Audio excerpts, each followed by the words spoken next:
Rain's Hand, Book 4 of 2920, The Last Year of the First Era, by Karlovac Townway. 3 Rain's Hand, 2920, Cold Harbor, Oblivion. Sothasil proceeded as quickly as he could through the blackened halls of the palace, half submerged in brackish water. All around him, nasty, gelatinous creatures scurried into the reeds. Bursts of white fire lit up the upper arches of the hall before disappearing, and smells assaulted him, rancid death one moment, sweet flowered perfume the next. Several times he had visited the Daedra princes in their oblivion, but every time something different awaited him. He knew his purpose and refused to be distracted. 8 of the more prominent Daedra princes were awaiting him in the half-melted domed room.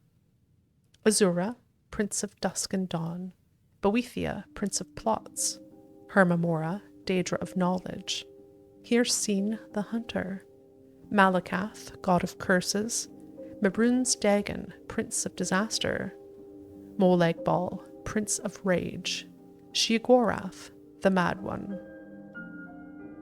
Above them, the sky cast tormented shadows upon the meeting. 5 Rain's Hand, 2920, The Isle of Artaeum, Somerset. Sothasil's voice cried out, echoing from the cave. "Move the rock!" Immediately, the initiates obeyed, rolling aside the great boulder that blocked the entrance to the dreaming cavern. Sothasil emerged, his face smeared with ash, weary. He felt he had been away for months, years, but only a few days had transpired. Lilatha took his arm to help him walk, but he refused her help with a kind smile and a shake of his head. "Were you successful?" she asked. "The Daedra princes I spoke with have agreed to our terms," he said flatly. "Disasters, such as befell Gilverdale, should be averted. Only through certain intermediaries, such as witches or sorcerers, will they answer the call of man and mare." "And what did you promise them in return?" asked the Nord boy Wellig. "The deals we make with Daedra," said Sothasil, continuing on to Iachesis' palace to meet with the master of the Psijic Order, "should not be discussed with the innocent." 8 Rain's Hand, 2920, The Imperial City, Cyrodiil. A storm billeted the windows of the prince's bedchamber, bringing a smell of moist air to mix with the censers filled with burning incense and herbs. "A letter has arrived from the Empress, your mother," said the courier, anxiously inquiring after your health. "What frightened parents I have," laughed Prince Juilek from his bed. "It is only natural for a mother to worry," said Severian Chorak, the potentate's son.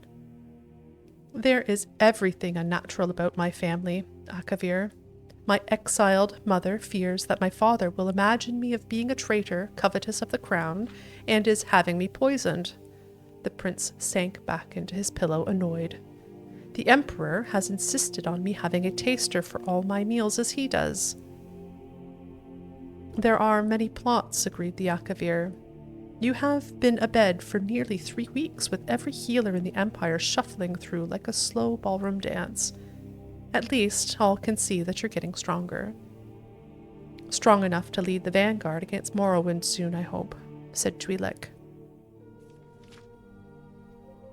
11 Rain's Hand, 2920, The Isle of Artaeum, Somerset.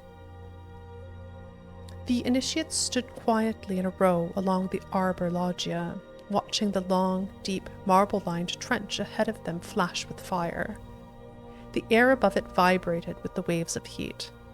Though each student kept his or her face sturdy and emotionless, as a true Psijic should, their terror was nearly as palpable as the heat.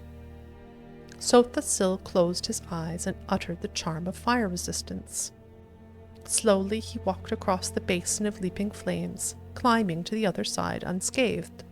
Not even his white robe had been burned. "The charm is intensified by the energy you bring to it, by your own skills, just as all spells are," he said. Your imagination and your willpower are the keys. There is no need for a spell to give you a resistance to air or a resistance to flowers, and after you cast the charm, you must forget there is even a need for a spell to give you resistance to fire. Do not confuse what I am saying. Resistance is not about ignoring the fire's reality. You will feel the substance of flame, the texture of it, its hunger, and even the heat of it, but you will know that it will not hurt or injure you. The students nodded, and one by one they cast the spell and made the walk through the fire. Some even went so far as to bend over and scoop up a handful of fire and feed it air, so it expanded like a bubble and melted through their fingers. Sothasil smiled. They were fighting their fear admirably. The chief proctor, Thargalith, came running from the arbor arches. Sothasil, Almalexia has arrived on Artaeum. Iakesis told me to fetch you. Sothasil turned to Thargalith for only a moment, but he knew instantly from the screams what had transpired.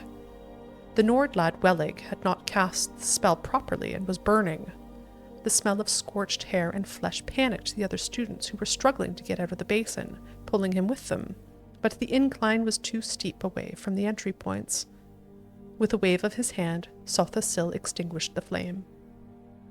Wellig and several other students were burned, but not badly. The sorcerer cast a healing spell on them before turning back to Thargalith. I'll be with you in a moment, and give Almalexia the time to shake the road dust from her train. Sothasil turned back to the students, his voice flat.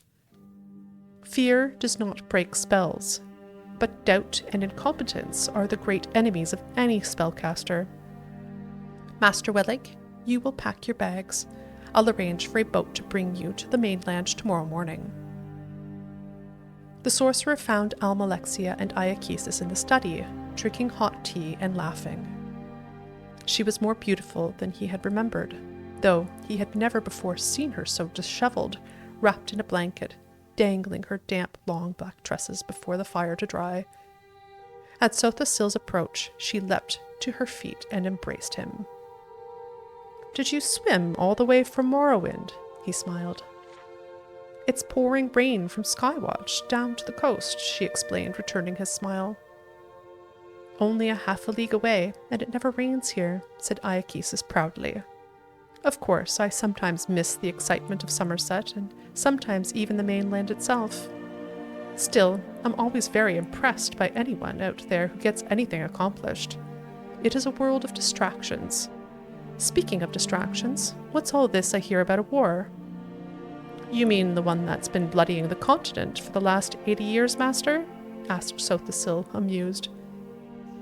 I suppose that's the one I mean, said Iakesis with a shrug of his shoulders. How is that war going? We will lose it, unless I can convince Sothasil to leave Artaeum, said Almalexia, losing her smile. She had meant to wait and talk to her friend in private, but the old Altmer gave her courage to press on. I have had visions. I know it to be true. Sothasil was silent for a moment, and then looked at Iakesis. I must return to Morrowind. Knowing you, if you must do something you will, sighed the old master.